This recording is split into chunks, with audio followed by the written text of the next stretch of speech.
నువ్వు నిజంగా నీకు సిగ్గుంటే నువ్వు మాట్లాడిన మాటలకి కుటుంబ సమేతంగా తెలంగాణ రాష్ట్రాన్ని విడిచిపెట్టి వెళ్లి ఆంధ్రప్రదేశ్ లోనే ఉండు. నువ్వు కనీసం సోయి లేకుండా తెలంగాణ ప్రజలు అత్యధిక నీ సినిమాలు చూసి నేను గౌరవిస్తుంటే బలుపుతోటి ఈరోజు తెలంగాణ రాష్ట్రం గురించి ఈ రకంగా మాట్లాడడం అనేది చాలా దురదృష్టవశాతము. నువ్వు ఇదే రకంగా నీ వైఖరికి నువ్వు తెలంగాణ ప్రజలకి తెలంగాణ రాష్ట్రంలో ప్రతి ఒక్కరికి క్షమాపణ చెప్పకపోతే తెలంగాణ రాష్ట్రంలో నీ సినిమాలు ఆశ్రమము నువ్వు రేపు పొద్దున తెలంగాణ రాష్ట్రంలో తిరిగితే నిన్ను పరిగెత్తించి తెలంగాణ రాష్ట్రంకి వెళ్ళి కూడా తెలంగాణ యువత తెలంగాణ ప్రజలు తరిమి కొట్టే పరిస్థితి ఏర్పడుతుందని చెప్పి పవన్ కళ్యాణ్ హెచ్చరిస్తున్నా.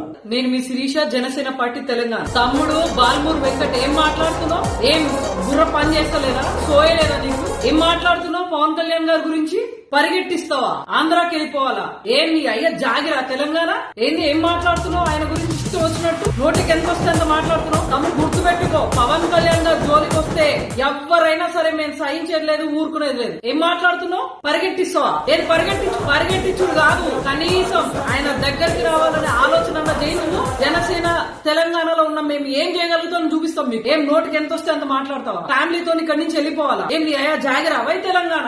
ఏం మాట్లాడుతున్నావు? జర నోరు అదుపులో పెట్టుకో. మిడిమిడి జ్ఞానం ఏంది? యువత ఊరుకోదా? అరే ఆ యువతను అడ్డు పెట్టుకుని ఏదో సాధించడానికి వచ్చినావు కదా, ఏం పీకినావు? ఏం చేసావు యువతకు నువ్వు? మీ కాంగ్రెస్ పార్టీ వచ్చింది కదా ప్రభుత్వంలో, 2 ఏళ్ళు అవుతుంది కదా. ఏం జాబ్ నోటిఫికేషన్లు ఇప్పించినావు? ఎన్ని జాబ్ పోస్టింగ్లు ఇప్పించినావు? యువత కోసం ఏం నిలబడినావు? అరే మీ కళ్ళబొల్లి మాటలు ఇన్నుడు యువత ఎప్పుడు మర్చిపోయిందిరా బాబు. దయచేసి ఎవరో మీ వెనకాల ఉన్నారు, యువతంతా నీ వెనకాల ఉన్నదని పిచ్చి ఆలోచనకు పోకు. తమ్ముడా చెప్తున్నా, ఇంకొకసారి ఆయన క్షమాపణ చెప్పుడు కాదు, నువ్వు వెంటనే పవన్ కళ్యాణ్ గారికి క్షమాపణ చెప్పకపోతే పరిణామాలు తీవ్రంగా ఉంటాయి. గుర్తుపెట్టుకో. ఊరుకునేది లేదు, ఇక్కడ ఊరుకునేటోళ్ళు ఎవరు లేరు. ఖబర్దార్ బిడ్డ, నోరు జర అదుపులో పెట్టుకుని మాట్లాడు. ఎంతలో మాట్లాడాలో అంతలోనే మాట్లాడు. ఆయన నీ లెక్క ఆలకాలు నీలకాలు పట్టుకుని పదవులు తెచ్చుకోలే. 100% స్ట్రైక్ రేట్ తో ఉప ముఖ్యమంత్రి అయిండు. తమ్ముడు నోరు అదుపులో పెట్టుకో. ఉన్న పలంగా నీ మాటలు వెనక్కి తీసుకుని పవన్ కళ్యాణ్ గారికి క్షమాపణ చెప్పలే అనుకో, పరిణామాలు తీవ్రంగా ఉంటాయి. ఆల్రెడీ మీ కాంగ్రెస్ ప్రభుత్వాన్ని తరిమి కొడతారు ప్రజలు జనాల్లో పోతే. అందుకే నువ్వు నీ నాయకులు ఎక్కడ ముఖాలు చూపించకుండా తిరుగుతురు. నీకు ధైర్యం ఉంటేరా?